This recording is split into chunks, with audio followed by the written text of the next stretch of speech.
कुछ ऐसे सवाल लेकर खड़ा हो जाता है जो वजूद और पहचान से जुड़े होते हैं। तब ऐसे सवालों का जवाब जरूरी हो जाता है और ऐसा ही यक्ष प्रश्न पिछले 5 साल से अदालती लड़ाई में अपना जवाब तलाश रहा है। सवाल करने वाले का नाम है रोहित शेखर और जिस व्यक्ति को ये जवाब देना है वो है कांग्रेस के दिग्गज नेता, उत्तर प्रदेश के 3 बार, उत्तराखंड के 1 दफा मुख्यमंत्री रहे एनडी तिवारी। यहां हमारे साथ रोहित शेखर अपनी मां को लेकर यही जंग लड़ते रहे हैं।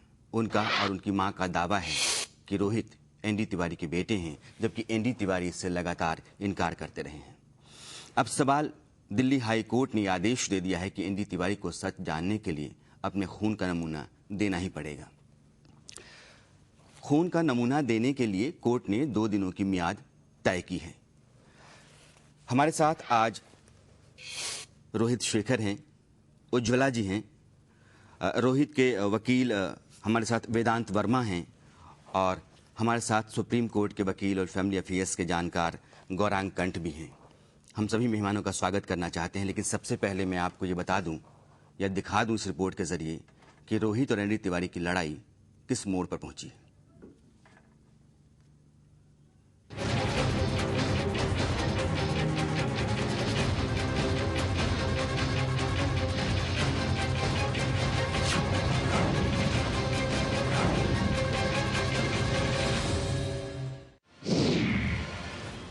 अब न चलेगी कोई नाम नुकुर, एनडी तिवारी को कोर्ट का आदेश, देश छोड़ने पर लगी पाबंदी, अब कराना ही पड़ेगा डीएनए टेस्ट। जी हां, पिछले 1.5 साल से डीएनए टेस्ट ना कराने की जिस कोशिश में कांग्रेस के वयोवृद्ध नेता एनडी तिवारी जुटे हुए थे, उनको आज दिल्ली हाईकोर्ट ने बड़ा झटका दिया है। कोर्ट ने तिवारी को 2 टूक शब्दों में कहा है कि वो 2 दिनों के अंदर या तो डीएनए टेस्ट कराने के लिए खुद सहमति दे दें, वरना उनके साथ कोर्ट जबरदस्ती करने से भी नहीं चूकेगा। दिल्ली हाई कोर्ट ने बड़ी तल्ख टिप्पणी करते हुए साफ तौर पे श्री नरेंद्र तिवारी जी को कहा, जब उनके वकीलों ने कहा कि हमारे जो मुवक्किल हैं वो देश के मुख्यमंत्री 2 राज्यों के रह चुके हैं, लोकसभा के मेंबर कई बार रह चुके हैं, स्वतंत्रता सेनानी रह चुके हैं और वित्त मंत्री, विदेश मंत्री और क्या क्या रह चुके हैं, विधानसभा में रह चुके हैं। तो उन्होंने कहा कि तो आप 1.5 साल से कोर्ट के, हाई कोर्ट और सुप्रीम कोर्ट के आदेशों की अवमानना क्यों करते आ रहे हैं, जब आपको तो और सम्मान करना चाहिए था। तो उन्होंने समय मांगा आदरणीय जस्टिस रेवा केजरीवाल। उन्होंने कहा कि मैं 2 दिन से ज़्यादा का वक्त नहीं दूंगी और आप सीधा जवाब दें हाँ या ना में। अगर आप अपनी स्वेच्छा से आके सैंपल देते हैं और कोर्ट के आदेश का पालन करते हैं तब तो ठीक है, और अगर ना है तो मैं बल का प्रयोग करने पर मजबूर हूँ। लेकिन यहां सोचने वाली बात है कि ऐसी नौबत आई ही क्यों कि कोर्ट को यह सख्ती दिखानी पड़ी। दरअसल मामला 2007 का है, जब रोहित शेखर ने, जो खुद को एनडी तिवारी के जैविक पुत्र बताते हैं, अपने कानूनी पुत्र हक के लिए कोर्ट का दरवाजा खटखटाया था और ये साबित करने के लिए कोर्ट से डीएनए टेस्ट कराने की मांग भी की थी। लेकिन 2008 में करीब 1 साल बाद उनकी ये याचिका कोर्ट ने खारिज कर दी। रोहित ने 2008 में फिर एक याचिका दायर की, जिसके खिलाफ एनडी तिवारी सुप्रीम कोर्ट चले गए, लेकिन सुप्रीम कोर्ट ने तिवारी की याचिका को 27 अप्रैल 2012 को डिस्पोज ऑफ कर दिया। इस तरह हाई कोर्ट, सुप्रीम कोर्ट में मामला घूमता रहा और समय बीतता रहा। इस दौरान एनडी तिवारी ने कोर्ट में दलील दी कि वो संतान पैदा करने के काबिल ही नहीं है। अगर कुदरतन ऐसा होता तो उनके दाम्पत्य जीवन में भी संतान की किलकारियां सुनने को मिलती, लेकिन रोहित भी अपने दावे पर डटे रहे।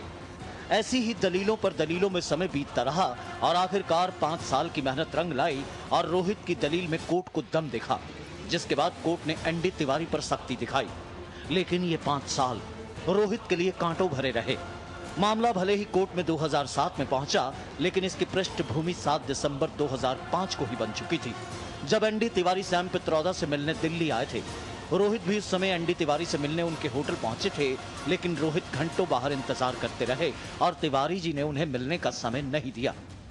एक बार फिर ऐसा ही अपमान रोहित और उनकी मां का एनडी तिवारी के 80वें जन्मदिन पर भी हुआ, लेकिन ये उपेक्षा ताबूत में आखिरी कील साबित हुई और रोहित ने ठान लिया कि उन्हें आखिर अब अपना हक चाहिए ही चाहिए।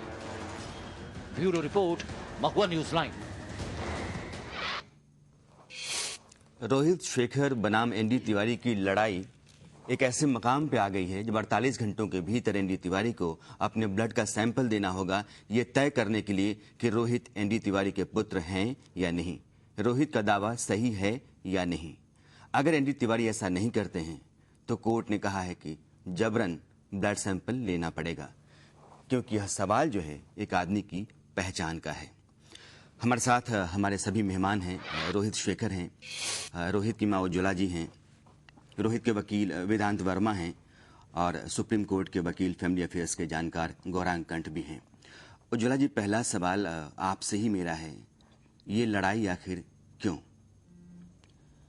देखिए, सबसे पहली बात यह है कि एक व्यक्ति किसी को विश्वास में लेता है, जैसा मैंने पहले भी अपना जो मेरा रिटन स्टेटमेंट है उसमें भी मैंने स्पष्ट किया है कि मैं एक फेल्ड मैरिज में थी, मेरा विवाह असफल था और तिवारी जी की इनिशिएटिव पर ये संबंध स्थापित हुए और